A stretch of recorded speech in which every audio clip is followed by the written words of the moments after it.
My life's pretty standard for a young teacher, really. I'm Maya, and after grinding away at a teacher training college, I finally landed a gig at one of the best schools around. My plans? Teach, maybe write a bit on the side, and start a family with the right guy, whenever he decided to show up.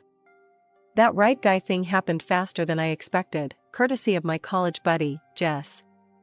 Maya, you have to meet Tom, Jess had insisted over coffee one windy Saturday afternoon. He's looking for something real, and you too. I dunno, I just have a feeling about this.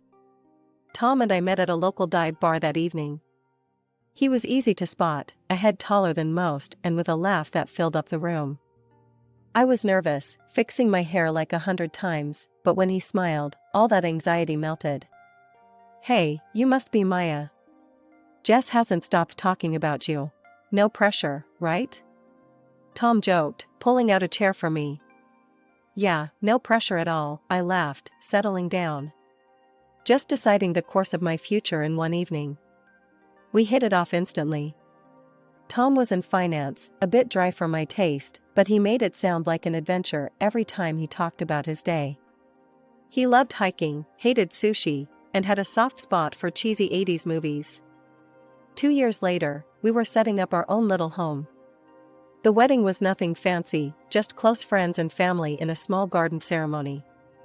It was perfect for us. Tom's mom, Elaine, seemed nice enough, always with a polite smile and ready with a helping hand. We were off to a good start, or so I thought. Living together was a breeze at first. Tom was supportive, and we backed each other up, no matter what. Then the pressure started, subtly at first, but then all the damn time.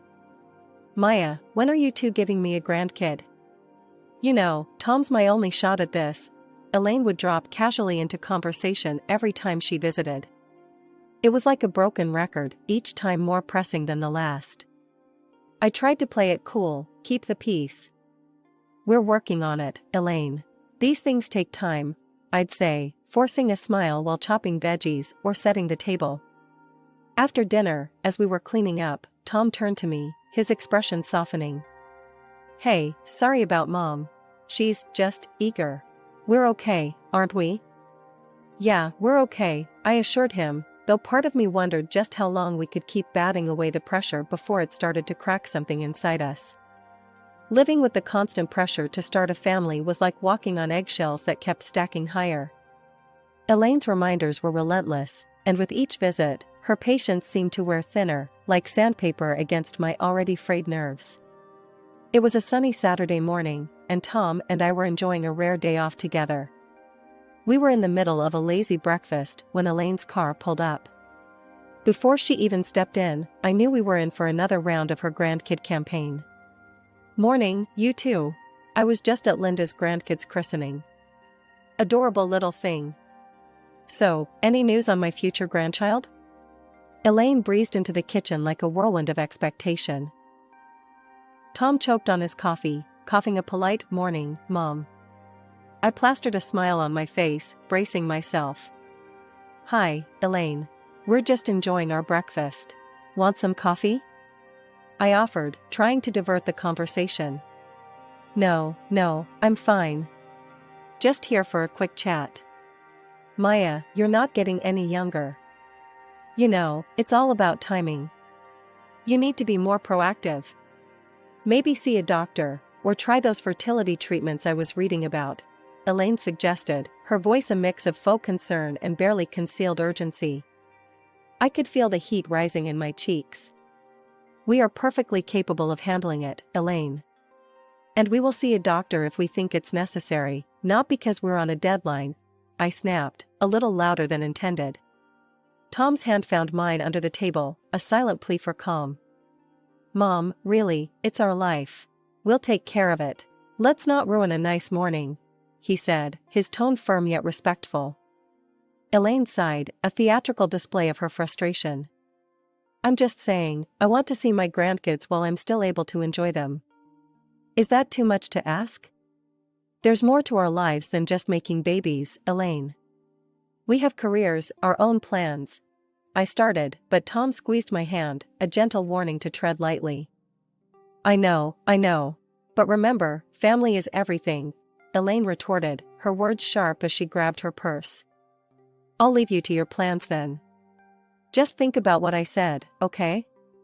After she left, the tension lingered like a bad odor. Tom and I spent the rest of the morning in silence, each lost in our thoughts. It was clear Elaine's visits were becoming a battleground, and we were always on the defense. That evening, we decided to take a walk, needing to clear the air.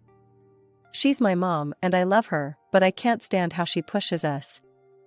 It's like she's ticking boxes off some life checklist, Tom vented as we strolled through the park. I get it, she's excited, but it feels like she's more worried about being a grandma than our happiness or health, I replied, frustration simmering. It's like we're not real to her unless we produce a grandchild. We need to set some boundaries, Maya. Next time she starts up, we need to be clear, firm, but clear, Tom said, his hand tightening around mine. As we headed back home, the weight of our situation settled in my stomach like a stone. Setting boundaries with Elaine was going to be tough, but necessary. I wasn't just fighting for our peace, I was fighting for our future, whatever it might hold. Finally, after all the trials and tense dinners, our biggest wish came true, I was pregnant. Tom and I were over the moon, floating on a kind of happy haze that felt almost unreal. But with our good news came the revival of Elaine's overbearing enthusiasm, dialed up to a whole new level. We had just started fixing up what would be the baby's room, painting the walls a gentle, calming color, and assembling a crib that took more patience than I thought I had. It was during one of those DIY afternoons that Elaine showed up, unannounced as usual, wearing a bright pink t-shirt that screamed future grandmother in bold, impossible to miss letters. Look at this, isn't it cute? Elaine beamed, stretching the fabric out for us to see. Got it custom made. Elaine, could you maybe not announce it to everyone yet? We're still early in the process, and, just trying to be cautious. I tried to sound as gentle as possible, hoping to temper her excitement without sparking an argument. Oh, honey, when you've got news this good, you shout it from the rooftops. Everyone's thrilled for us.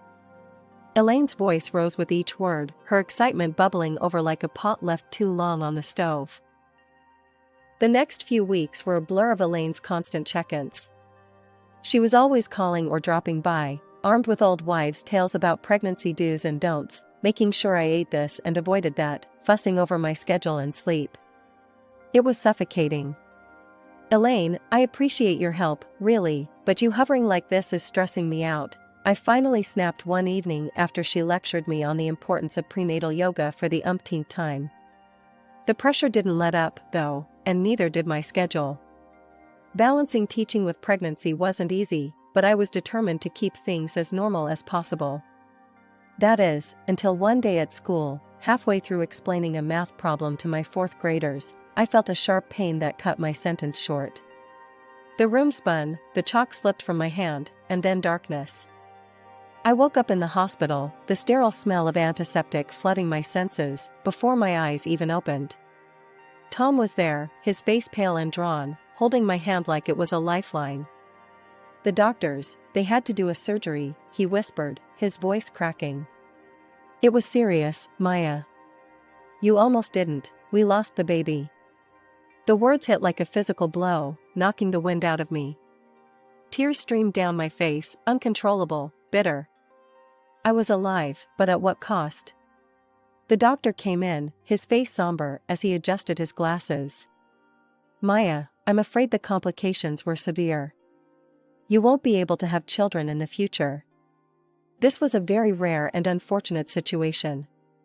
The room felt colder, the walls seemed to close in. I lay there in the hospital bed, the weight of this new reality settling heavily on my chest. Tom squeezed my hand, his presence a small comfort in the vast ocean of my grief. Just when I thought things couldn't get any worse, Elaine stormed into my hospital room like a whirlwind of misplaced anger and desperation. I heard what happened. So, when are you trying again? We need to start planning, she blurted out the moment she entered, barely even acknowledging my state. I was still hooked to a drip, the dull throbbing in my abdomen a constant reminder of what I'd lost. Elaine, I can't have children anymore. The surgery, my voice broke, the reality hitting me again like a cold wave. What do you mean you can't? That's nonsense. Elaine's face turned a shade of red I'd never seen before. She stormed out of the room, presumably to find a doctor who would contradict the irreversible truth. Tom held my hand, his eyes filled with silent apologies for his mother's harshness. It wasn't long before Elaine returned, her fury now fueled by the confirmation of my condition. They said what? This is absurd. You've taken away my chance to be a grandmother. She was yelling so loud that a nurse peeked inside, her eyes wide with concern. Mom, please. Tom interjected. This isn't helping. Maya needs rest. Rest? What she needs is to think about her family, about us. This is selfish. Elaine's words were like daggers, each one slicing through the little composure I had left. I'm not choosing this, Elaine. Why can't you understand? I almost died, I said, my voice a mixture of pain and frustration. Elaine's eyes narrowed. If you were more careful, this wouldn't have happened. You've always been too career-focused. Maybe that's why. Enough. Tom's voice boomed across the room.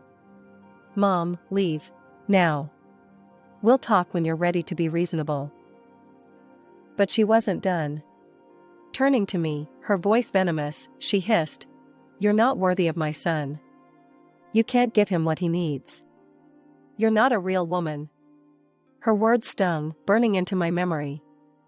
I felt a tear slip down my cheek, the saltiness mingling with the bitterness of her judgment. Tom practically dragged her out, her protests still audible down the hallway. Recovery was slow. When I finally returned home, the emptiness was overwhelming. I attempted to go back to teaching, to find solace in the routine and the laughter of children, but each joyful shriek was a reminder of what I'd lost. Seeing a psychologist helped, somewhat. You need to grieve, Maya, not just for your child, but for the part of your life that is now behind you, Dr. Peterson told me in one of our sessions. Her words, meant to heal, somehow also underscored the finality of my loss. One day, amidst a particularly difficult week, I made a decision. I can't teach right now, I confessed to Tom over a quiet dinner. I see them, and I see what I lost. I'm thinking of the library. It's peaceful, quiet. So, I took a position at the local library, leaving the bustling corridors of the school for the muted aisles lined with literature and quiet patrons. It was a place where my heart could start to mend, away from the prying eyes and the heavy expectations. Even after the shift to the quiet life of the library, Elaine's shadow loomed over us, her persistence on the topic of grandchildren unyielding. Her approach became more invasive, her accusations more pointed as the days turned into months. It was my birthday, a day I hoped would be filled with light-hearted moments and a break from the relentless pressure. As I was about to cut the cake, Elaine cornered me in the kitchen, her voice a hissing whisper. When are you going to fix this, Maya? You need to give Tom children. She spat, her words stinging with venom. I froze, the knife in my hand trembling slightly. Elaine, Tom and I have been thinking about adoption. It's a beautiful way to form a family, I replied, my voice steady despite the turmoil inside. Adoption? Over my dead body. Elaine exploded, her face contorted with disgust. I won't have you bring some stranger's child into our family. Who knows what kind of sick, twisted genes they have? No grandchild of mine will come from someone who couldn't even keep them. Her outburst echoed through the kitchen, and a hushed silence fell over the nearby living room. I felt the eyes of everyone on us, their presence a heavy blanket. That's enough, Elaine. I snapped, the knife clattering to the countertop as I faced her squarely. You don't get to decide how Tom and I build our family. This is our life, our choice. Elaine's eyes narrowed, and with a huff, she stormed out of the kitchen, slamming the door behind her with a force that made the windows rattle. The room remained silent, the joy of the day sucked out with her departure. The seed of discord Elaine planted grew rapidly. The whispers started subtly at first, a nudge here, a look there, suggesting I had been reckless during my pregnancy. The rumors morphed into malicious gossip that I had been drinking and behaving indecently, which supposedly led to my miscarriage. Fury built up in me like a storm. One evening, after overhearing a particularly nasty version of the rumor from a so-called friend, I confronted Elaine over the phone. "Elaine, this has to stop now. Spreading lies about me is not only hurtful, it's slander. And I won't tolerate it anymore.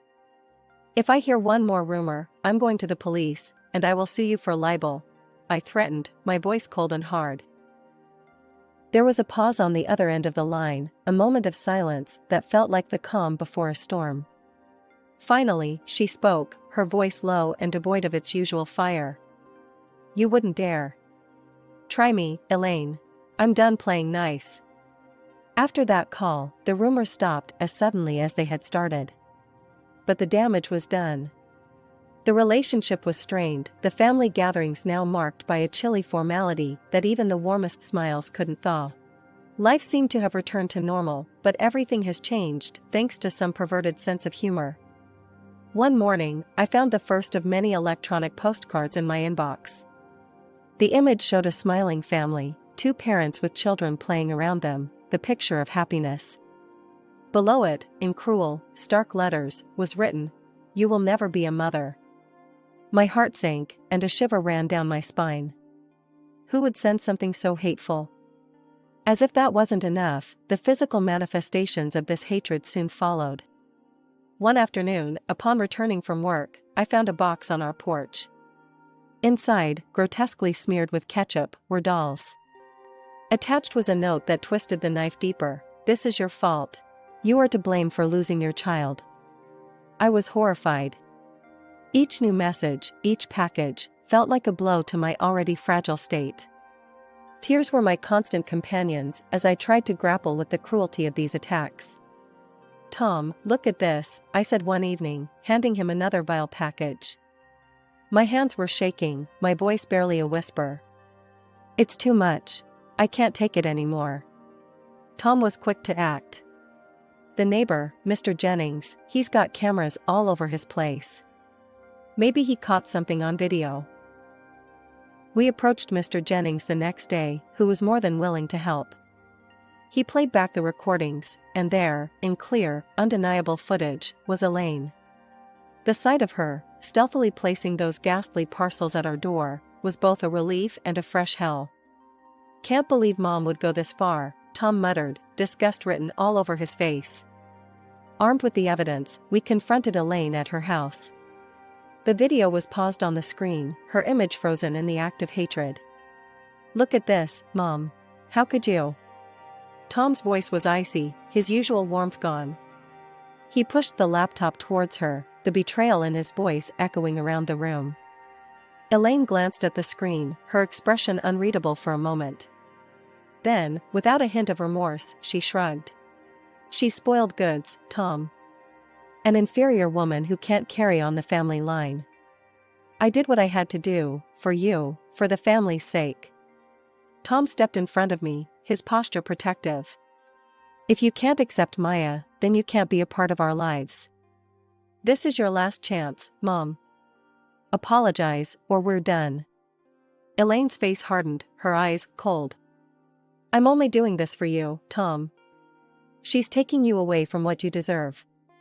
The ride home was silent, each of us lost in our thoughts. I was reeling, the weight of Elaine's betrayal heavy on my shoulders. Tom was seething, the ties with his mother stretched to their breaking point. Tom had been unusually quiet lately, his usual cheer dimmed by the strained silence between him and his mother. It was clear he missed her, despite everything. So, when the Christmas invitation from Elaine came, I agreed for his sake, hoping against hope for some sort of reconciliation. We arrived to a house bustling with relatives and friends, the air thick with the scent of pine and mulled wine. Elaine greeted us with a tight smile, her eyes darting nervously. I took a deep breath, clinging to Tom's arm as we mingled among the guests. The evening progressed smoothly at first, laughter and chatter filling the room. Then, midway through, Tom's ex-fiancée, Sarah, appeared. The room tensed as Elaine ushered her in. "As you all know, Maya here can't have children. So, I think it's time Tom reconsidered his options." Sarah is more than willing to take her place and give me the grandchildren I deserve, Elaine announced, her voice ringing clear and cruel.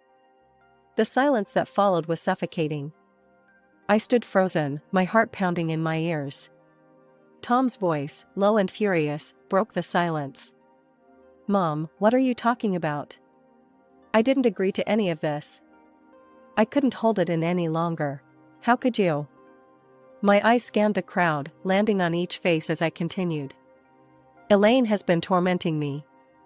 Sending me hateful messages, leaving disturbing packages at our door.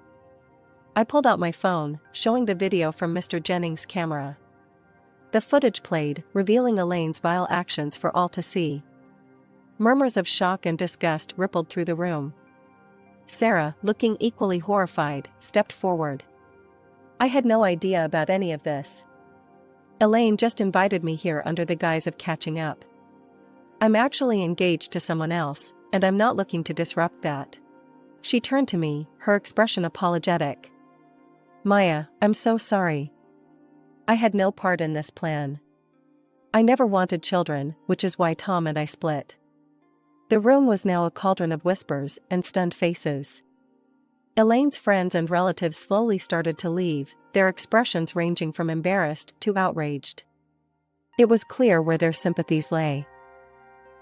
Elaine, now pale and flustered, tried to salvage her dignity. But I was just trying to ensure my son had a proper family. Tom's voice was cold, final. By destroying the family you already had? I don't consider you my mother anymore. We're done, Elaine. Months had passed since that disastrous Christmas, and life had started to settle into a new, peaceful rhythm. Tom and I had been busy with the adoption process, our hearts and minds focused on the child who would soon become part of our family.